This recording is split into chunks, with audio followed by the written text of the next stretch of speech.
और मैं डालूंगा वो ये मैं मूंछों से पकड़कर जेल में डाल दूंगा। चेयरमैन के नाना जान, मैं दोनों नाना जान को जानता हूं और उसकी होश है मुझे।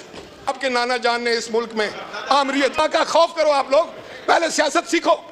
ठीक है, पार्टी के साथ वफादारी भी होती। पाकिस्तान ऊपर जाएगा, ऊपर जाएगा। किधर गया, कहां गया पाकिस्तान? इस हालत में छोड़ा पाकिस्तान। मैंने आपकी 2-3 नस्लों के साथ सियासत की, जमहूरियत को तबाह बर्बाद किया। आपका अगर आर्मी चीफ कंट्रोवर्शियल है, आपका चीफ जस्टिस कंट्रोवर्शियल है, तो क्या मुल्क है फिर ये? हम सब कोई ऐसा लगता है जैसे कोई फोड़े बन गए। पाकिस्तान को पाकिस्तान की आवाम ने इक़्तिदार से अलग कर दिया और वो शख्स जो इनका नाना था जाएगा पाकिस्तान। इसलिए मैं कहता हूं कि पाकिस्तान के 25 करोड़ लोगों को अब मैं समझता हूं मुहतद होकर खड़ा होना पड़ेगा।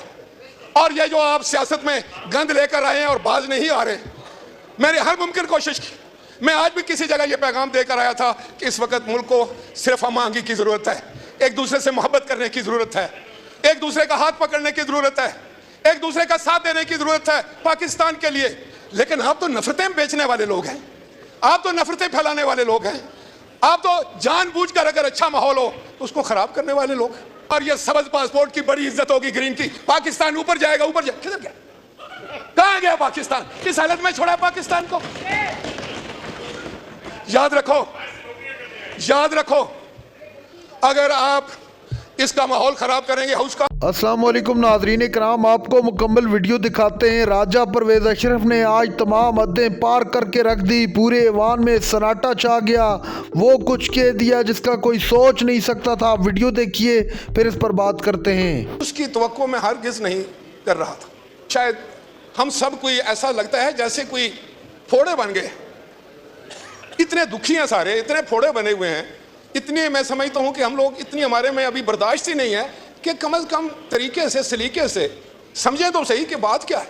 ये ट्वीट किसी ऐसे शख्स ने किया है जो इस मुल्क में अमन नहीं चाहता, जो इस मुल्क में जमहूरियत नहीं चाहता, जो इस मुल्क में पार्लियामान की बालादस्ती नहीं चाहता, जो इस मुल्क में तबाही चाहता है, जो इस मुल्क में बर्बादी चाहता है। मेरे जैसा शख्स भी इस उम्र में आकर ये कन्विंस होता है कि एक ट्वीट कौन कर सकता है? क्या कोई मुहिब्बे वतन ये ट्वीट कर सकता है? क्या कोई मुहिब्बे वतन जो है वो अपने इदारों की तस्दीक कर सकता है? क्या अपने इदारों को इस तरीके से कंट्रोवर्शियल बना सकता है? आपका अगर आर्मी चीफ कंट्रोवर्शियल है, आपका चीफ जस्टिस कंट्रोवर्शियल है, तो क्या मुल्क है फिर ये? किस तरह मुल्क चलेगा ये? फिर किस तरीके से हम अपनी हिफाजत करेंगे, अपने मुल्क की सालमियत की हिफाजत करेंगे? खुदा का खौफ करो। आप लोग पहले सियासत सीखो। ठीक है, पार्टी के साथ वफादारी भी होती है, कायद के साथ भी वफादारी होती है, लेकिन सबसे बढ़कर मुल्क के साथ वफादारी होती है। लीडर ऑफ द अपोजिशन ने कहा है कि उनके नाना जान और चेयरमैन के नाना जान, मैं दोनों नाना जान को जानता हूं और उसकी होश है मुझे। अगर आप मुझसे पूछते हैं तो मैं आपको बताना चाहता हूं कि आपके नाना जान ने इस मुल्क में आमरीत की, दादा जान, आपके दादा जान ने इस मुल्क में आमरीत, जमहूरियत को तबाह बर्बाद किया। और चेयरमैन के नाना जान ने आपको वोट का हक दिया, आपको आइन दिया। आप जिस हाउस में बैठे हैं उसकी वजह से आपके दादा जान को पाकिस्तान की आवाम ने इक़्तिदार से अलग कर दिया। और वो शख्स जो इनका नाना था वो उसने फांसी का फंदा कबूल किया चूम कर, और जमहूरियत के लिए, आज़ादी के लिए, पार्लियामेंट और आइन के लिए उसने किसी के सामने सर नहीं झुकाया। मैंने आपकी 2-3 नस्लों के साथ सियासत की, मुझे इल्म है कि यहाँ क्या क्या होता रहा है, लेकिन खुदा के लिए आप भी समझ जाओ, आप जिस डगर पर चल रहे हैं वो खतरनाक है। चेयरमैन ने आपको यही बताया है कि जिस तरफ आपका रुख है, जिस सड़क पर आप जाना चाहते हैं, वो तबाही और बर्बादी है। उसमें आपको कुछ नहीं मिलेगा, बल्कि आप मुजरम होंगे इस मुल्क के, इस जमहूरियत के और इस पार्लियामान के। क्या आपको इतनी सारी बात समझ नहीं आती? क्या आप इतनी सारी बात समझने की अकल नहीं रखते? अब मैं नहीं कह रहा कि आप क्या करते रहे और आपके साथ क्या हो रहा है। आपका यही चेयरमैन कहता था कि फलां को मैं मूंछों से पकड़कर जेल में डाल दूंगा। आपका यही चेयरमैन कहता था कि कल तुम चलो, परसों ये भी जाएगा और मैं डालूंगा। वो ये नहीं कहता था कि नायब से डलवाऊंगा। यार खुदा का खौफ करो। इस मुल्क को तुम लोगों ने क्या बना दिया है? इसके माहौल को तुमने पूरा गंदा कर दिया है, इस सियासत को तुमने काला कर दिया। अब कहां जाएगा पाकिस्तान? इसलिए मैं कहता हूं कि पाकिस्तान के 25 करोड़ लोगों को अब मैं समझता हूं मुहतद होकर खड़ा होना पड़ेगा। और ये जो आप सियासत में गंद लेकर आए हैं और बाज नहीं आ रहे, मैंने हर मुमकिन कोशिश की। मैं आज भी किसी जगह ये पैगाम देकर आया था कि इस वक्त मुल्क को सिर्फ हम आहंगी की जरूरत है, एक दूसरे से मोहब्बत करने की जरूरत है, एक दूसरे का हाथ पकड़ने की जरूरत है, ایک دوسرے کا ساتھ دینے کی ضرورت ہے پاکستان کے لیے.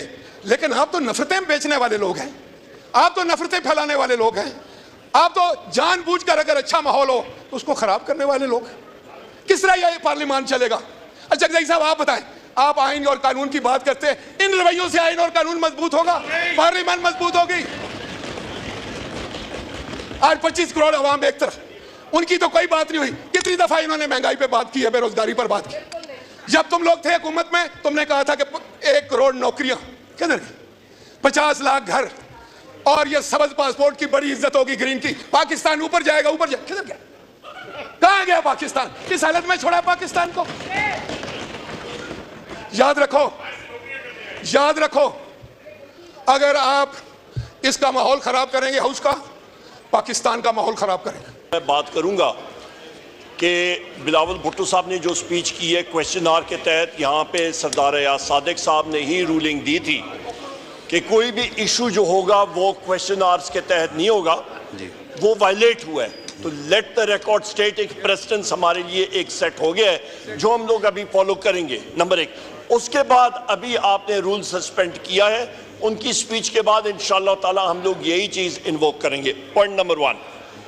پوائنٹ نمبر 2, جناب اسپیکر بڑی اہم بات کی ہے, مجھے معلوم ہے وہ کرنے, ٹھیک ہے جناب اسپیکر, یہاں پہ جس وقت بلاول بھٹو صاحب بات کر رہے تھے تو اچھا ابھی جناب والا, جناب اسپیکر ہم لوگ آگے بات کرتے ہیں. جو بلاول بھٹو نے باتیں کی ہیں میرے محبوب قائد وزیر اعظم عمران خان صاحب کے حوالے سے, I categorically reject, condemn in its entirety. ایک چیز جو انہوں نے بات کی ہے اس کو میں کنڈیم کرتا ہوں. میرا قائد نہ جھکنے والا ہے, وہ فخر کے ساتھ جیل میں بیٹھا ہے, وہ اپنے اصولوں پہ قائم ہے, وہ پاکستان کے لیے, مسلم امہ کے لیے قائم ہے. جناب والا, ان کو فوجی سٹرکچر کے بارے میں پتہ ہی نہیں ہے. ان کو تو ایک ISI یا MI کا لاسٹ نائک آ جائے تو یہ اس کو سلوٹ کریں گے, سمجھیں گے کہ لیفٹیننٹ جنرل آ گئے. ان کو کیا معلوم ہے جناب اسپیکر فوجی سٹرکچر کے بارے میں. ریپیٹ کرتا ہوں کہ وہ کون سے خفیہ ایجنسی کے لوگ تھے جنہوں نے ہمت کی. ناظرین کرام, آپ نے ویڈیو دیکھی, راجہ پرویز اشرف نے ایسی تقریر کی کہ حکومت اور اپوزیشن دونوں کے پسینے چھڑا کر رکھ دیے. راجہ پرویز اشرف نے حکومت کو مخاطب کر کے کہا کہ آپ نے کبھی اس 25 کروڑ عوام کے بارے میں سوچا ہے جس کا ووٹ لے کر آپ اس ایوان میں بیٹھے ہیں, آپ اس اقتدار میں بیٹھے ہیں, آپ کو ایک ایک چیز کا حساب دینا ہوگا.